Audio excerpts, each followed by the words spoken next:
ওকে, আমরা তাহলে ব্যাপন, অভিস্রবণ এগুলো পড়ে নিয়েছি। তো এখন উদ্ভিদের ক্ষেত্রে এই ব্যাপন, অভিস্রবণগুলো কোন কোন কাজে লাগে সেগুলো দেখব। তো নেক্সট যেটা আমরা পড়বো সেটা হচ্ছে যে রসের উৎস্রোত।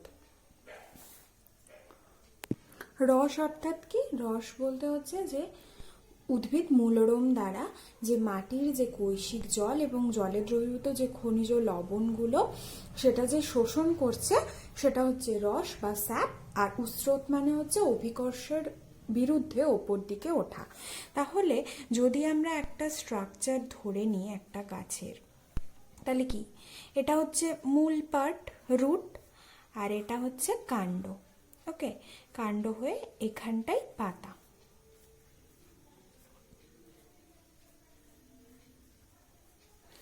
তাহলে রসের উৎস্রোতে প্রথমে কি করতে হবে? প্রথমে এই মাটি থেকে জল এবং জলে দ্রবীভূত খনিজ লবণ কি হবে? এই মাটি থেকে, সয়েল থেকে সেটা প্রথমে মূলের মধ্যে আসবে। মূলের কোথায় আসবে? আমরা জানি উদ্ভিদের যে কোনো পরিবহনের জন্য জাইলেম, ফ্লোয়েম এই বাহিকাগুলো থাকে। তাহলে মাটি থেকে, সয়েল থেকে প্রথমে এই রুটে, মূলের জাইলেমে আসবে। তারপর সেই মূল থেকে ঊর্ধ্বমুখী পরিবহন হয়ে, অভিকর্ষের বিরুদ্ধে ঊর্ধ্বমুখী পরিবহন হয়ে পাতায় পৌঁছবে। তাহলে আমরা রসের উৎস্রোতটাকে মেনলি দুটো পার্টে ভাগ করব। এক নম্বর হচ্ছে অ্যাবজর্পশন অফ ওয়াটার, মানে হচ্ছে মূলরম দ্বারা কৈশিক জল ও জলে দ্রবীভূত খনিজ লবণ শোষণ, যেটা হচ্ছে নাম্বার 1 পার্ট, যেটাতে এই সয়েল থেকে জল এবং খনিজ লবণ অর্থাৎ রস সেটা কি হবে? এই মূলে পৌঁছবে, মূলের জাইলেমে পৌঁছবে। আর নাম্বার 2 কি? নাম্বার 2 হচ্ছে মূলের জাইলেম থেকে, মূলের জাইলেম বাহিকা থেকে রসের ঊর্ধ্বমুখে পরিবহন।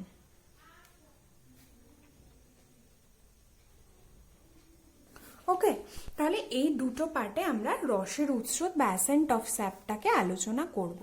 তাহলে আজকে এই যে মূল দ্বারা কৈশিক জল এবং জলে দ্রবীভূত খনিজ লবণ, এটাকে আমরা কি ইন্ডিকেট করছি? এটা আমাদের কি? জল শোষণ, অ্যাবজর্পশন অফ ওয়াটার, জল শোষণ। তাহলে আজকে আমরা জল শোষণটা নিয়েই বলবো। তাহলে এই জল শোষণটা কি পদ্ধতিতে হয়? এটা হয় হচ্ছে অসমোসিস বা অভিস্রবণ। কিসের দ্বারা হবে? অভিস্রবণের দ্বারা। কোথা থেকে কোথায় হবে? সয়েল থেকে মাটির জল এবং জলে দ্রবীভূত খনিজ লবণ সেটা জল থেকে অভিস্রবণ পদ্ধতিতে এই মূলের জাইলেমে প্রবেশ করবে। তাহলে এই মূলের স্ট্রাকচারটা আমাদের একটু ডিটেলে জানতে হবে। তাহলে মূলের স্ট্রাকচার আমরা যদি মূলের সেকশন করি, মানে মূলটাকে কেটে নিই, মূলের কেটে নেওয়ার পরে যদি আমরা মাইক্রোস্কোপের তলায় দেখি তাহলে মূলের স্ট্রাকচারটা আমরা দেখতে পাব। তাহলে মূলের স্ট্রাকচারটা মাইক্রোস্কোপের তলায় দেখলে আমরা এরকম স্ট্রাকচার পাবো। প্রথমেই হচ্ছে কি যে মূলে আমরা কি জানি? এরকম মূলরম বা রুট হেয়ার থাকে, এরকম মূলরম বা রুট হেয়ার থাকে। সেগুলোর কাজ কি? সেগুলো হচ্ছে উদ্ভিদকে মাটির সাথে আরো বেশি অ্যাটাচমেন্ট করতে হেল্প করে, মানে মাটিকে আঁকড়ে ধরে রাখতে সাহায্য করে। এছাড়াও কি করে? এই মূলরমগুলো এই যে এখানে যে সেল লেয়ার আছে সেগুলোর সারফেস এরিয়াটাকে বাড়িয়ে দেয়। ঠিক আছে? তাহলে এই মূলরমগুলো কি হচ্ছে? মূলরমগুলো হচ্ছে এপিডার্মিস সেল। এইগুলো হচ্ছে এপিডার্মিস সেলের এক্সটেনশন। তাহলে এটা মূলরমটা কোথা থেকে আসছে? এই এপিডার্মিস সেলের এক্সটেনশন। ওকে, তাহলে এটা হচ্ছে কি? এপিডার্মিস। এবার এই এপিডার্মিস সেলের ঠিক পরেই কি থাকে? এর ঠিক পরেই থাকে কর্টিক্যাল সেলস। তো কর্টিক্যাল সেলগুলো কি প্যারেনকাইমেটাস, মানে এগুলো অনেকটা লুজলি প্যাকড থাকে। লুজলি মানে একে অপরে এক একটা সেলের থেকে কি থাকে, মাঝখানে অনেক স্পেস থাকে, ইন্টার সেলুলার স্পেস থাকে, এগুলো সেলগুলো অনেকটা লুজলি প্যাকড থাকে। তাহলে এই লেয়ারটা কি, এই লেয়ারটা হচ্ছে কর্টেক্স লেয়ার। এবার এই কর্টেক্স লেয়ারের পরে কি থাকে, কর্টেক্স লেয়ারের পরে থাকে হচ্ছে যে লেয়ারটা, সেটা হচ্ছে আমার অন্তঃস্থক বা এন্ডোডার্মিস। ঠিক আছে, এই যে সেল লেয়ারটা, এই লেয়ারটা হচ্ছে এন্ডোডার্মিস। এখানে কি, এটা হচ্ছে কর্টেক্স। তাহলে এটা কি, এটা আমরা প্রথমে বললাম এটা হচ্ছে, এগুলো হচ্ছে রুট হেয়ার বা মূলরোম। নেক্সট এই লেয়ারটা কি, বহিস্তক বা এপিডার্মিস। এইটা কি, এটা বলেছি কর্টেক্স। নেক্সট এটা কি বললাম, এই লেয়ারটা হচ্ছে অন্তঃস্থক। এইবার এই অন্তঃস্থকের স্ট্রাকচারে কি থাকে, এই যে সেলগুলো, এন্ডোডার্মিসের যে সেলগুলো, সেই সেলগুলো ব্যারেল শেপড হয়। এরকম আমরা দেখছি সেলগুলো ব্যারেল শেপড। ওকে, এবার এই সেলগুলোর মাঝখানে সুবেরিন দ্বারা গঠিত একটা লেয়ার থাকে, একটা স্ট্রিপসের মতো থাকে, একটা ফিটের মতো অংশ থাকে। তো সেই ফিটের মতো জিনিসটাকে আমরা কি বলবো, ক্যাসপেরিয়ান স্ট্রিপস। ক্যাসপেরিয়ান স্ট্রিপস বা ক্যাসপেরিয়ান ফিতা বোধহয়, যাই হোক ক্যাসপেরিয়ান স্ট্রিপস থাকে। তাহলে এইরকম ব্যারেল শেপড সেলের মাঝখানে কি থাকছে, সুবেরিনের একটা লেয়ার থাকছে, যেটাকে আমরা বলি ক্যাসপেরিয়ান স্ট্রিপস। এখন এই ক্যাসপেরিয়ান স্ট্রিপস গুলো কেন থাকে, এই যে ক্যাসপেরিয়ান স্ট্রিপস গুলো সুবেরিন দ্বারা গঠিত হয় বললাম। তাহলে সুবেরিন যখনই থাকে, সুবেরিনটা কি করে, ওয়াটার ইমপারমিয়েবল মানে জলের গতিপথে একটা ব্যারিয়ার বা বাধা হিসেবে কাজ করে। ঠিক আছে, তাহলে যে সেলের মধ্যে এই ক্যাসপেরিয়ান স্ট্রিপস, সুবেরিন ঘটিত ক্যাসপেরিয়ান স্ট্রিপস থাকবে, সে কি করবে, সে সেই সেলের মধ্যে দিয়ে জল যেতে পারবে না। তাহলে এখানে আমরা কিছু এখানে সব সেলে ক্যাসপেরিয়ান স্ট্রিপস পাবো।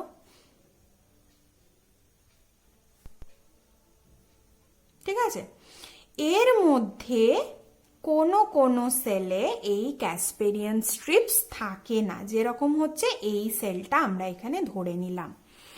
সেই সেলটা কি বলবো, সেই সেলটার মধ্যে দিয়ে জল পাস করতে পারবে, সেই জন্য সেই সেলটার নাম দেব আমরা হচ্ছে প্যাসেজ সেল বা পারণ কোষ। প্যাসেজ সেল বা পারণ কোষ। ওকে, তাহলে বোঝা গেল এটা হচ্ছে আমার কি, এন্ডোডার্মিস বা অন্তঃস্থক। সেই অন্তঃস্থকে কি থাকে, ক্যাসপেরিয়ান স্ট্রিপস থাকে। যে সেলটাই এই ক্যাসপেরিয়ান স্ট্রিপস থাকে না, তাকে আমরা বলবো প্যাসেজ সেল অর পারণ কোষ। এবার এই অন্তঃস্থকের নেক্সটে কি থাকে, অন্তঃস্থকের নেক্সটে থাকবে হচ্ছে পেরিসাইকেল। যে লেয়ারটা থাকবে তার নাম হচ্ছে পেরিসাইকেল বা পরিচক্র। ওকে, তাহলে এই লেয়ারটার নাম হচ্ছে পরিচক্র। তাহলে বোঝা গেল। তাহলে ফার্স্ট হচ্ছে মূলরোম। মূলরোমটা কিসের এক্সটেনশন, বহিস্তকের বা এপিডার্মিসের এক্সটেনশন। তারপর হচ্ছে কর্টিক্যাল লেয়ার, দেন হচ্ছে অন্তঃস্থক বা এন্ডোডার্মিস, তারপরে হচ্ছে পেরিসাইকেল বা পরিচক্র।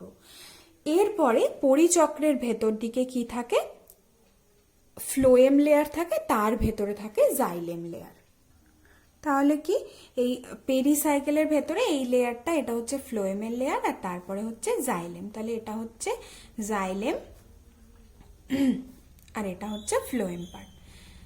তাহলে আমরা মূলের জাইলেমে প্রবেশ করে গেলাম, অর্থাৎ মানে এটার আমরা মাইক্রোস্কোপিক স্ট্রাকচারটা জেনে নিলাম।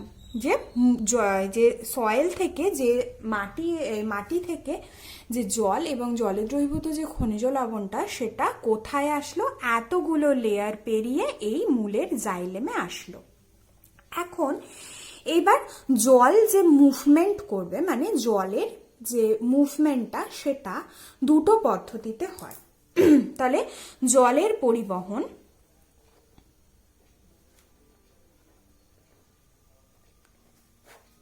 এক নম্বর পথ কি, তার নাম হচ্ছে অ্যাপোপ্লাস্টিক পথ। অ্যাপোপ্লাস্টিক পথ মানে হচ্ছে যে পদ্ধতিতে জল সেলের ভেতর প্রবেশ করবে না। তার মানে কি, সেলের ভেতর প্রবেশ করবে না মানে কি, সেল মেমব্রেন ক্রস করবে না। তাহলে অ্যাপোপ্লাস্টিক পথে জল কি করবে, জল কোষ পর্দা ভেদ করবে না। ওকে, কোষ পর্দা ভেদ করবে না। তাহলে জলটা কিসের মধ্যে দিয়ে যাবে, কোষ প্রাচীর এবং ইন্টারসেলুলার যে স্পেস মানে অন্তঃকোষীয় স্থানের মধ্যে দিয়ে পরিবাহিত হবে।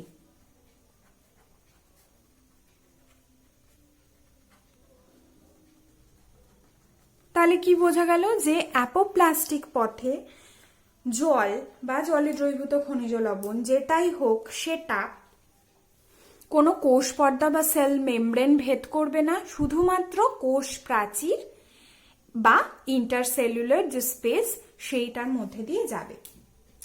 তাহলে আমরা এখানে ধরে নিলাম সয়েল, এটার চারপাশে সয়েল আছে। ওকে, মূলরমগুলো সয়েলের মধ্যে প্রথিত আছে। তাহলে সয়েল থেকে জল, আমি রেড কালিতে দেখাচ্ছি, জল এই মূলরমের দ্বারা এখানে প্রবেশ করলো। দেন জলটা ইন্টারসেলুলার স্পেস, কোষ পর্দা, অন্তঃকোষীয় স্থান এলো, কোষ পর্দা এলো, অন্তঃকোষীয় স্থান, কোষ পর্দা ভেদ করে এই কোষ পর্দা দিয়ে, কোনো সেলের ভেতর ঢুকছে না কিন্তু, শুধুমাত্র কোষ পর্দা ভেদ করছে না, শুধুমাত্র কোষ প্রাচীর আর অন্তঃকোষীয় স্থানের মধ্যে দিয়ে চলে এলো এই প্যাসেজ সেলে।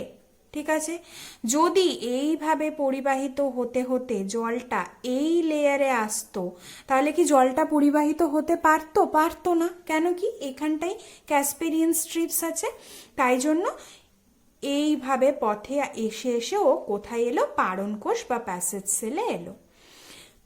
তাহলে এই পথটার নাম হচ্ছে কি, অ্যাপোপ্লাস্টিক মুভমেন্ট বা অ্যাপোপ্লাস্টিক পথ। মানে যেখানে জল কোনো কোষের ভেতর বা কোষের সাইটোপ্লাজমে প্রবেশ না করে শুধুমাত্র কোষ প্রাচীর এবং যে ইন্টারসেলুলার স্পেসের মাধ্যমে এই প্যাসেজ সেলে আসলো বা পারণ কোষে আসলো, সেটা হচ্ছে অ্যাপোপ্লাস্টিক পথ। 2 নম্বর যে পথটা সেটার নাম হচ্ছে সিমপ্লাস্টিক পথ।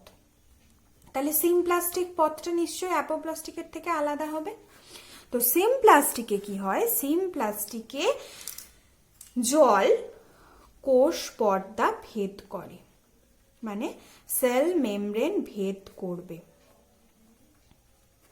আর কি, তার মানে কি, সেলের ভেতর প্রবেশ করবে, কোষের সাইটোপ্লাজমে প্রবেশ করবে।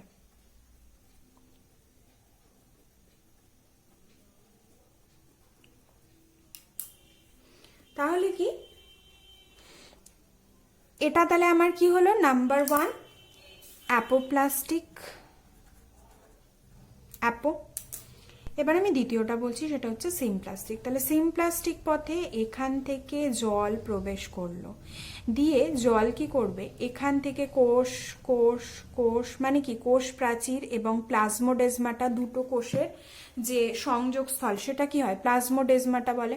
তাহলে এই প্লাজমোডেজমাটা আর কি সেলের সাইটোপ্লাজম হয়ে হয়ে হয়ে হয়ে এই পারণ কোষে আসলো।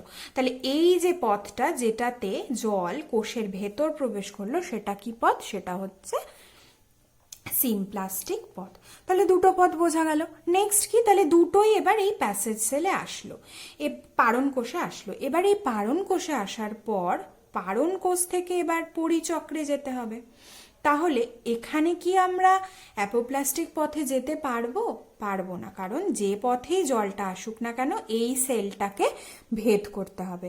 তাহলে এই সেলটাকে ভেদ করতে হবে মানে সিমপ্লাস্টিক পথ অবলম্বন করতে হবে। তাহলে এটা আবার কোষের মধ্যে দিয়ে কোথায় গেল? অর্থাৎ সিমপ্লাস্টিক পথে এই পরিচক্রে এলো, তারপর সেখান থেকে আবার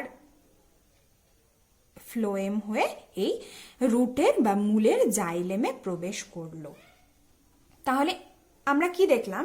যে এই যে কর্টেক্স অঞ্চলে সিমপ্লাস্ট বা অ্যাপোপ্লাস্ট দুটো পথই হতে পারে, দুটো পদ্ধতিতে আসতে পারে। নেক্সট যখন আমরা এন্ডোডার্মিসে এলাম, অন্তঃস্তকে এলাম, সেখানে শুধুমাত্র সিমপ্লাস্ট পথ হলো। তারপর আবার যখন অন্তঃস্তকের ভেতরে যখন চলে গেলাম তখন আবার সেটা অ্যাপোপ্লাস্ট হতে পারে বা সিমপ্লাস্ট হতে পারে। তার মানে কি আমরা দেখলাম যে সিমপ্লাস্টটা অনেক লেস পরিমাণে, অনেক লেস কম হয়, কারণ হচ্ছে সিমপ্লাস্টিক পথটা অনেক বেশি কমপ্লিকেটেড। আর অ্যাপোপ্লাস্টিক পথে কি হয়? মেজর কেসে সে জলটা এই অ্যাপোপ্লাস্টিক পথেই পরিবাহিত হয়। তাহলে কারণ হচ্ছে অ্যাপোপ্লাস্টিক পথে এই যে কর্টেক্স অঞ্চলে দুটোই হতে পারে, শুধুমাত্র আমরা দেখলাম অন্তঃস্তকের ক্ষেত্রে আমাদের এই সিমপ্লাস্টিক পথটা হচ্ছে 1 নম্বর অবলম্বন। নেক্সট যখন ভেতরে চলে যাচ্ছে তখন আবার সেটা সিমপ্লাস্ট বা অ্যাপোপ্লাস্ট পথে হতে পারে। তাহলে আমরা মাটি থেকে জল এই মূলরোম দ্বারা কোথায় চলে এলো? জাইলেমে চলে এলো। এখন এই যে জলের পরিবহনটা সেটা কিভাবে হচ্ছে, তো সেটা বোঝার জন্য আমাদের অসমোসিস কিসের দ্বারা হয়? অসমোসিসের দ্বারা হয়। এই যে মাটির মধ্যে জলটা আছে এবং জলের সাথে কি বিভিন্ন খনিজ লবণ মিশে আছে, তো এই জলটা কি হয়? এই মাটির কৈশিক জল এবং জলে দ্রবীভূত খনিজ লবণ সেটা অন্ত অভিস্রবণ প্রক্রিয়ায় এই মূলরোমে প্রবেশ করে। তাহলে এই যে অসমোসিস হবে মানে অভিস্রবণ হবে, তাহলে এটা হচ্ছে এখানে একটা জলের দ্রবণ থাকে আর কোষের মধ্যে মানে মূলরোমের মধ্যে আর একটা দ্রবণ। তাহলে এখানে পর্দাটা কই? পর্দাটা হচ্ছে এই যে মূলরোমের যে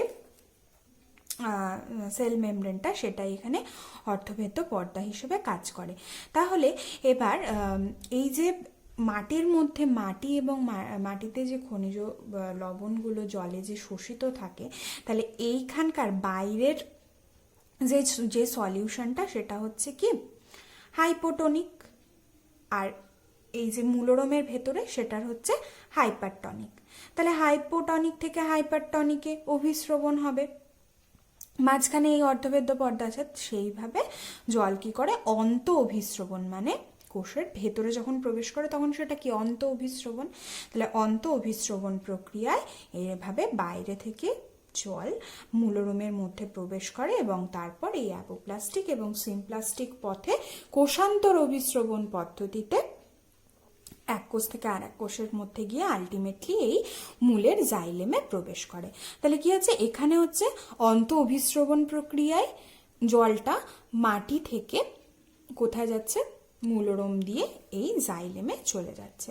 তাহলে আমাদের নাম্বার 1 পার্টটা যেটা জল শোষণ এবং জলে দ্রবীভূত খনিজ লবণ, সেটা কি হলো? এই সয়েল থেকে রুটে আসলো, এই শোষণটা পড়া হয়ে গেল। নেক্সটে আমরা কি পড়বো? এই যে মূলের জাইলেম থেকে কি করে সেটা পাতায় পৌঁছচ্ছে, মানে রসের উৎস্রোতটা আমরা পড়বো। অভিকর্ষের বিরুদ্ধে যে ঊর্ধ্বমুখী পরিবহন সেটা আমরা নেক্সট ভিডিওতে পড়বো।